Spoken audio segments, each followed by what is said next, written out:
All right, good morning, cyber traders. Happy Friday. How's everybody doing this lovely day? It is gorgeous out here. It is 60 degrees in New York, but it's going to get cold next week. I saw a bunch of you people complaining, said it was pretty warm out there. How's everybody doing? Good to see you, Lita, Bob, Michael, Grant. Good to see you. Ari, good to see you all. Welcome. Let me tell you, yesterday it was such a crappy pre-market. Just like we had a couple of things this morning, a little crappy too. But let me tell you, there's a couple of things that are moving now, and yesterday was in the middle of the day. I don't know what happened, but there was. It seems like in the middle of the day we're getting these runners. I mean, we got some crazy runners that went up. I want to talk about them, and also we talked a lot about the virus stocks, the vaccine stocks yesterday. We had a really long conversation talking about the test kits. And, I went long a couple of these stocks. I'm doing pretty well with them. But market looks like it's down. What we got going on right now, what are we down in total? But you can see there's a lot of red going on out there on my watch list right there. So, what it is. I mean, there are a couple of things that are moving. Market is down 166 as of right now, but that doesn't mean anything. I told you this before. Stay away from swing trades right now unless there's something you're really looking to get a good deal, or like, for example, if you see what's going on with these vaccine stocks. But day trading, there's been some really, really nice move. And we'll talk a little bit about this stock, BLPH. But the BLPH, before we do that, there was one stock that we traded regarding about yesterday. I want to talk about a couple of stocks that we traded because we'll talk a little bit about that one. So we had the stock ADGI. Let me bring that up really quick right here. Okay. So ADGI it's going back on the watch list. Now, this thing was a animal. Look at this stock on this big trade right here. This thing just literally right around 9:30, she was playing games in the beginning around 6:57. Then when we got right around this 10:09, we had this big pop. It went from $7 to $8. It did a nice shake right there, which is so critical when it comes to trading. And then all of a sudden, we were off to the races. We went from 8. Then we went to 9. Then we went to 10. And then we went to 10.50. And we went all the way to 12.50. Then we went all the way to 11.30. Stock ran to $15. And then after that, we had a little bit of shake here. It's pretty much done. This is where it was all at, right there. That right there paid for everyone's day. I think a lot of you guys did really good on that day, on yesterday. She did make a pop right now from 15. We got some resistance levels around 4 o'clock this morning, right around this 17. But as you could see right here, she's starting to build a little bit of a Fausto flag. Okay. Now, remember, we talked about this over and over again. And by the way, today at 11:30, 11 o'clock, I'm going to be on Trade with the Pros. I think all of you got that email. You know what was awesome? It was even better, which was I got these nice screenshots yesterday, was Pfizer. Okay, so Pfizer had these. You can see Pfizer's done a big move. I've been I've been long Pfizer. I think I own it around like 52 right there. I got in at 54. I sold at 52. I ended up buying it back at. I bought it back at like 53 again, so I'm doing pretty well with it. I lost money twice on it because I got nervous with this big rally. Went from 40 to 50. I kind of chased it. But you know what? I took small losses, but I jumped back in. But what was great about this one, wait till if you come into my event today, and I tell you, we got a lot of good speakers that are going to be on the Meet the Pros, the last hurrah big event for the year. But when I was talking about this, with the Pfizer, we had 125,000 share seller right around there, around was it 56?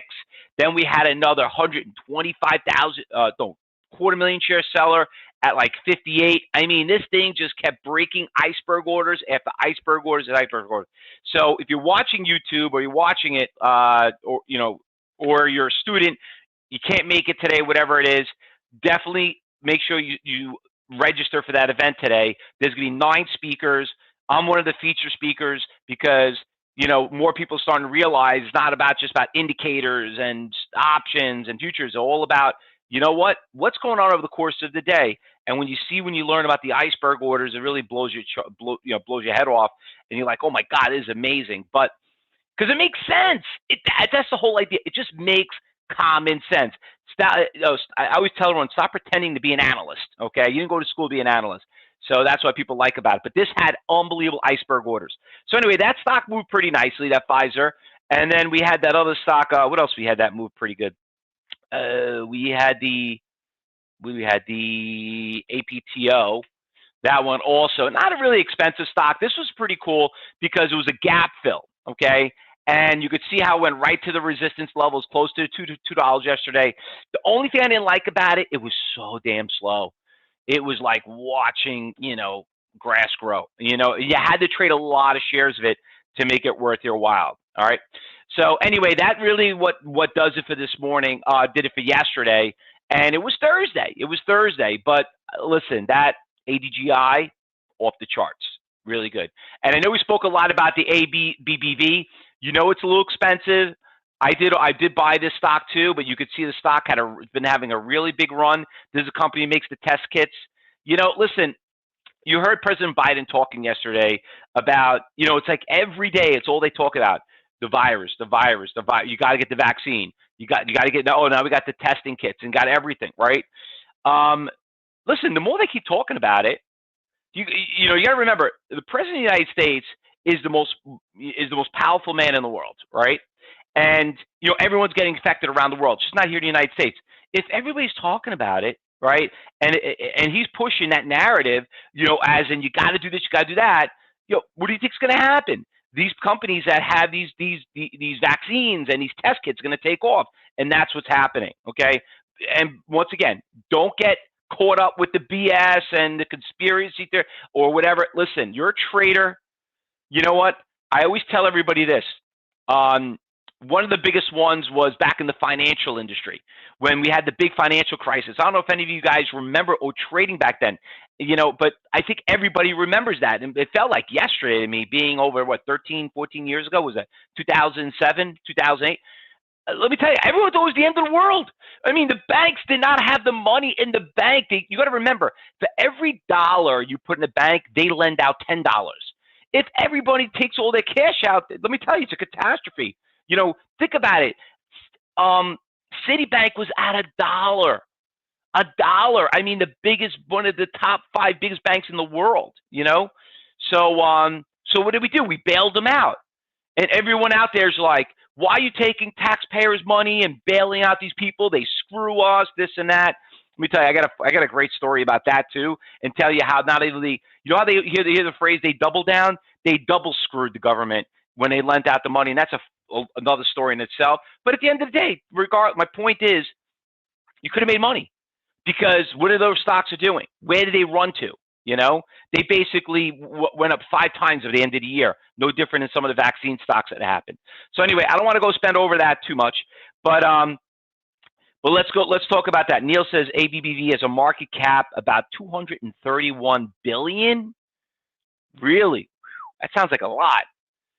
But yeah, it sounds like a lot. Anyway, it gave me a little nervous right there. But let's see what happens. Anyway, let's go with some of the watch lists. So we got the BLPH we're going to watch. That one's moving pretty nicely. But I don't want to get too crazy, guys. Remember, as a day trader, always remember, whatever goes up comes down twice as fast. Okay, so that stock went up a lot. So you might get a little bit of a short squeeze. Just focus on taking the little, you just had to be at the right place at the right time yesterday, and that's it. But don't think like, oh, I missed the big rally, maybe it'll run today. It could happen, but 9 out of 10 times, it doesn't. All right. This stock, GNFI, started to trend down. Not really a fan of that one. This one is taking off big time right now. So this stock right here, ALZN, this stock got crushed, okay? It's building a beautiful Fausto flag. Volume is not there. It just ran right now, 9 a.m. Look at that. Gorgeous run right there. Exactly what we're looking for. Okay. That one is getting an A+ on that watch list. SGRP, stock took a big hit, 25 on this first way up, 15, nice, 15%, 16%, nice little level 1 stock. We'll put that on a watch list. SPRB. That was on the watch list on this morning, which you could see. But the only issue I have with that stock, it's kind of flat. You know, it's kind of flat right now. That's the only issue I have right now. SCRN, that stock is gapped up pretty big, but you know, we're not going to trade it. Looks more of a buyout to me. This one's garbage. You know, you could see very spotty on the level ones and so on. This one looks interesting. I mean, stock is gapped up a little bit. New IPO from 30 down to 10. You know, we'll you know, it's going to probably be on the B list. SIDU. That one's not terrible. NVAX. What happened? Now it's starting to make a little bit of comeback. Guess everyone's starting to push NVAX, but we're not trading a $200 stock. You know that. All right, losers. What we got going on in the losers? This stock is not doing too good, but we can't short it under $5. Everything else looks like garbage. Was that FedEx? FedEx got so abused due to, you know, the White House was blaming FedEx and UPS on the supply chain. So anyway, that stock really took a big hit from July all the way down here, but it's up big. It's got resistance levels. So could that trickle into UPS and everything else? Maybe, but I probably would say stay away from it. Let me see what we got going. That's about it. I'm done. We got 4 decent stocks. It's Friday. It's a week away from Christmas Eve. Probably one of the big last. You know, we got probably another day or two going into mid next week, and that's pretty much done. So all I could say is let's make our money early. I'll see you at Meet with the Pros. If you're not have registered, we sent out an email. You know, you don't have to see me because you've seen me so many times, but there's some great speakers in there. Just, you know, go out there and just, like I said, when you're there, there's going to be a lot of people. We're expect over probably between 1,000 to 2,000 people. We got about maybe more actually. They got like 20,000 people registered for this event. You know, so I think it's gonna be a lot more than that actually. So it's gonna be a really, really big, exciting event, and everyone should, you know, be happy to listen to other speakers and go out there, promote Cybertrade University. You know what I mean? Tell everybody how, you know, everyone how great we are. Because listen, everyone's gonna try a little bit of something. If you're not making money within 3 months doing what they're doing, and you still want to be in this business, just try a different mentor, different instructor, and different market. You know what? Greatest job in the world. Anyway, good luck, everyone. Happy trading. If I don't see you, enjoy your weekend, and make sure you're buying yourselves. You know, make sure you do your Christmas shopping and buy your spouse something nice. And one last thing before we go, I almost forgot to mention. Okay, Andrea, our chef from Canada, up in Toronto. He sent everyone nice gifts, jams, cookies. I'm trying to lose weight, but you know, those things are like crack. They're so good, those cookies that he sends us. So I'd like to thank the staff and everyone here at Cybertrade University. I'd like to thank you, Andrea, for sending and going out of your way. Because let me tell you something. Let me tell you how loyal and how great our students are. Andrea actually has to leave Toronto, go over the border. Okay, send it from, I think he sends it from Buffalo to mail it down to New York, so you have to worry about customs and stuff. So that just shows you what a great, you know, loyal our students are here, and how, you know, how much we love you guys too. So thank you very much. The staff and I really, really appreciate that. You actually probably see some of the hats behind us that he sent us. So anyway, good luck, everyone. Happy trading. We'll see you when we're going to start commentary once the market opens up. And everybody on YouTube and Facebook, we'll see you back here at 2:30.